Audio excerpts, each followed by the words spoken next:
Banking, the greatest scam on earth. Thomas Jefferson said, "I believe that banking institutions are more dangerous to our liberties than standing armies.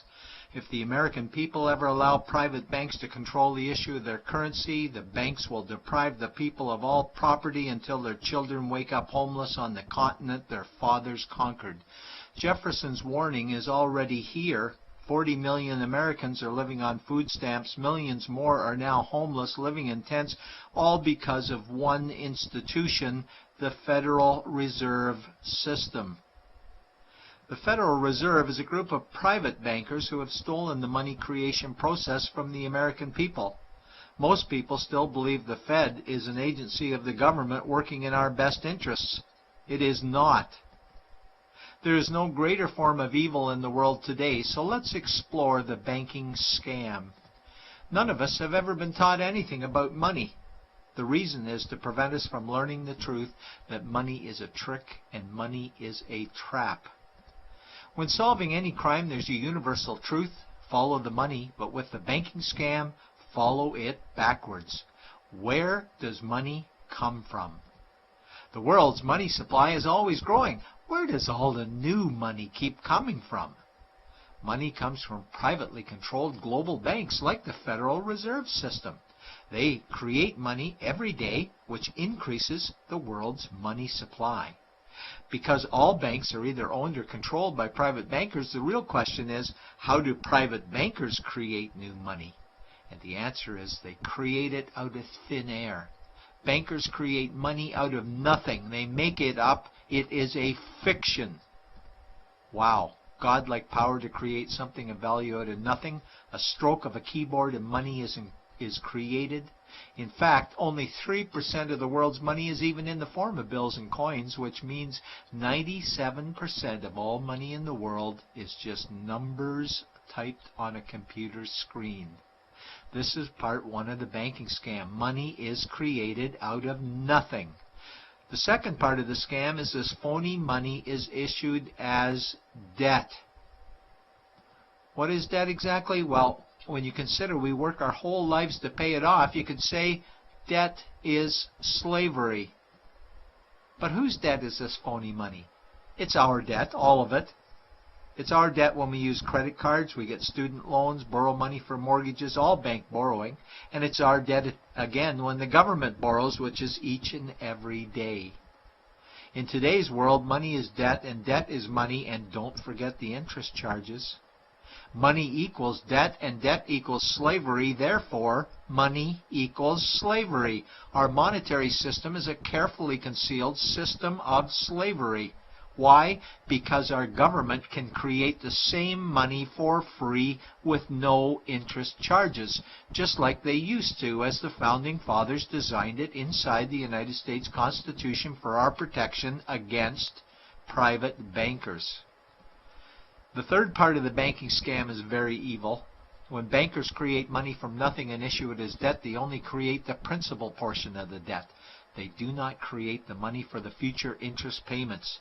There is not enough money in existence for all of us to make our interest payments. In fact, our money creation system is even mathematically impossible. Money issued by the banks, principal debt, does not equal the money demanded back to the banks, principal plus interest. We are forced to play a game of musical chairs to see who can make their debt repayments. This guarantees a world of bankruptcy, competition, and scarcity of money. For example, we go to the bank to borrow money for a house, let's say $100,000. The moment we sign the loan document, the bank creates the money out of thin air. A $100,000 debit gets registered for us and a $100,000 secured credit for them. Then one of two things happens.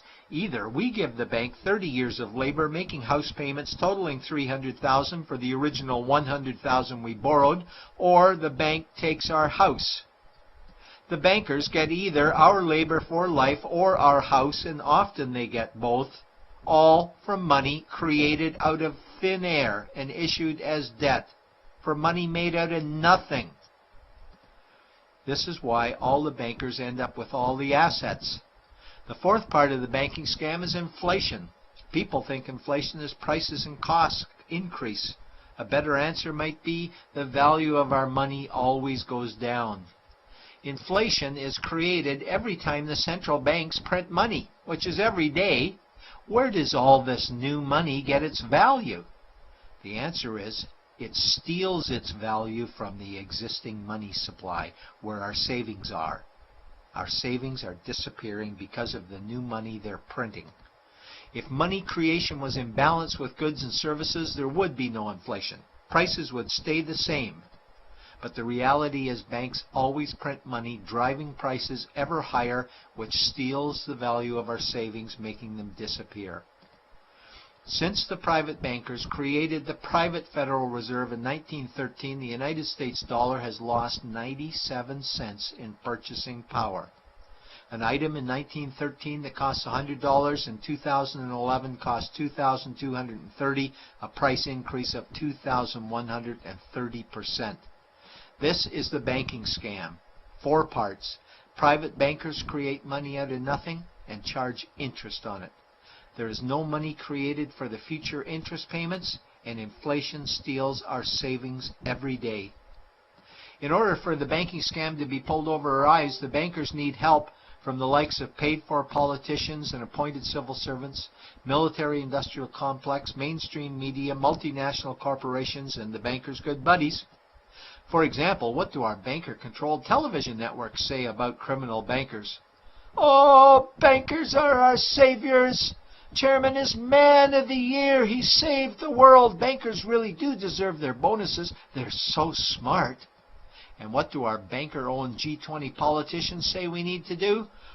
That we must save our banking system, and now we need austerity measures, like increasing existing taxes and bringing in new taxes, cutting our social programs, including education and health care, stealing from our pension plans while increasing the retirement age, keeping us working for more years at lower wages while placing our children and grandchildren in debt and servitude for their future lives. We are being lied to that we must go deeper in debt for bailouts, stimulus packages, quantitative easing, saving the too big to fail banks, credit easing, currency interventions, all names that mean the same thing, more debt to us. Is it not strange that the solution to too much debt is always more debt to us? And where is all this money going? It's going to the banks and to the bankers. They are stealing our money right now. 0.1% of the world's population owns 2/3 of the world's wealth. This means that 99.99% of the world's population own less than 1/3 of the wealth, a decreasing amount because these guys are stealing it. We desperately need to wake up to the banking scam. It is time for change. To retake control of our money system, we must stop supporting the banking scam. Lincoln said the government should create all the currency and credit needed to satisfy the spending power of government and the buying power of consumers. Money will cease to be master and will then become servant of humanity. And Jefferson said the issuing power of money should be taken from the banks and restored to the people to whom it properly belongs. It's a pyramid scheme, and we, the people, are the bottom layers of the banking pyramid. Without our support, the banking scam collapses. We have to do it ourselves. Wake up, get active, wake others, remove our money from the bank. Buy gold and silver coins, get out of debt, rip up your credit cards. These actions will bring down the banking scam. Only vote for politicians who support debt-free money, or run for office yourself, and turn off mainstream media to search for the truth while you still can. And support every effort to end the Federal Reserve System and all the privately owned central banks. Let's bring these criminals to justice to get our money and our countries back before it's too late.